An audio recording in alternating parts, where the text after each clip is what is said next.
আমি কতগুলো বড়ই শুকাইছি, বড়ইগুলো নষ্ট করে ফেলে দিলে লাভ নাই। এটা একদম অরিজিনাল গাছের বড়ই। আমি এইগুলোকে ধুয়ে নিছি, ভালো করে শুকানো হয় নাই। বাজারেরটা কিন্তু একদমই শুকাই মচমচা করে, পরে কিন্তু আবার এটা ভিজাই রাখতে হয়।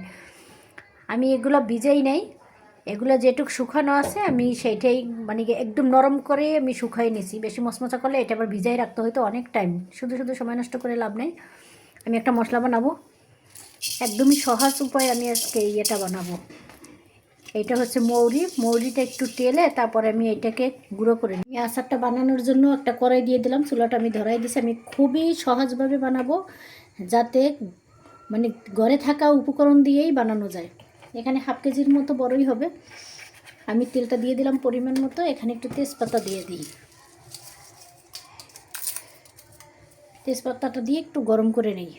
আর তেলটা গরম হয়ে গেছে, এখন আমি এই যে পাঁচফোড়ন দিয়ে দিলাম।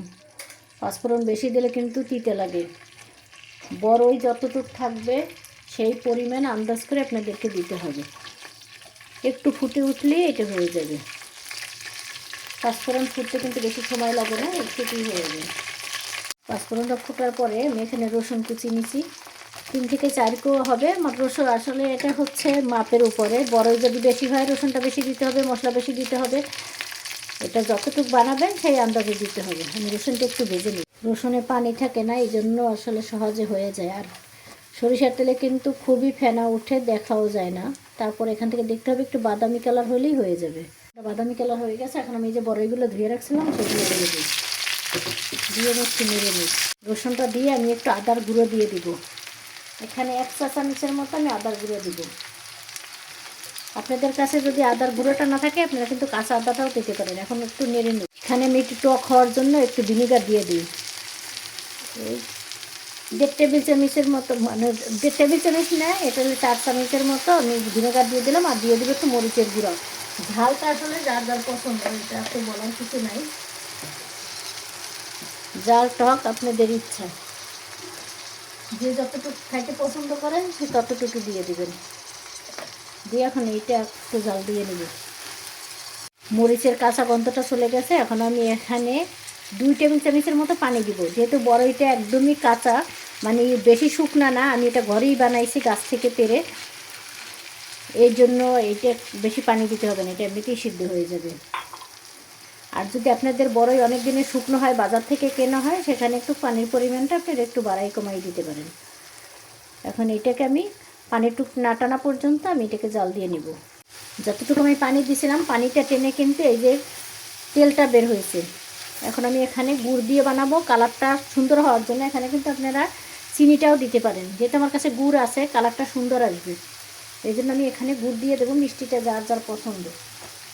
বিসমিল্লাহ, দেখি দিয়ে আস্তে আস্তে নেড়ে গুড়টারে গলাইতে হবে। মিষ্টিটা এই গুড়টা যখন গলে যাবে তখন বোঝা যাবে মিষ্টিটা কতটুকু। পানিটা একদম টেনে গুড়টাও কিন্তু এই যে ঘন হয়ে গেছে। এখন আমি এইটাকে একটু চেপে চেপে ভেঙে দিই। আস্তে আস্তে থাকলে কিন্তু দেখতে ভালো লাগে না। বড়ের আচার যত ভাঙা হবে তার তো দেখতেও সুন্দর হবে, মিষ্টিটাও কিন্তু সমানভাবে একদম হয়ে যাবে। আস্তে থাকলে ভিতরে কিন্তু মিষ্টিটা যায় না। চুলাটা আমি একদম কমাই নেই, যাতে তলায় লেগে না যায়। যতটুকু সম্ভব আমি এটা কিন্তু ভেঙে নিছি। আপনারা যত পারেন ভেঙে দিবেন, তাইলে আচারটা ভালো হবে। অনেক সুন্দর একটা ঘেরান আসতেছে আমার। একদমই পানিটা টেনে গেছে। এখন আমি আর 2টা মশলা অ্যাড করি, সেটা হচ্ছে যে জিরা গুঁড়া, টালা গুঁড়া আর মৌরি টালা গুঁড়া। আমি 2টাই দিয়ে দিব। 2টা দিয়ে আমি আরেকটু এইটাকে ভালো করে মিশাই নেব। আমার আচারটা হয়ে গেছে, এখন আমি চুলাটা বন্ধ করে দেবো। এখন যেহেতু করে এই যে আপনাদেরকে দেখাই, এই যে একটু হাতে আঠা আঠা বাজে, কিন্তু যখনই দেখবেন হাতে আঠা আঠা বাজে আর কড়াই থেকে ছেড়ে আসছে, তখনই বুঝবেন যে এই আচারটা একদম সঠিকভাবে হয়ে গেছে। চুলাটা বন্ধ করে দিয়ে এটাকে একটা বাটিতে তুলে নেব। একদম কম সময়ের মধ্যে মজাদার একটা আচার হয়ে গেল আমার দারুণ স্বাদের বড়ইয়ের আচার। আপনার এভাবে, বড়ই এখন কিন্তু খুবই কম দাম, যেহেতু এখন সিজন। আপনারা কিন্তু এটা বেশি করে বানায় রাখতে পারেন, বছর জুড়ে এটা খেতে পারবেন। এটা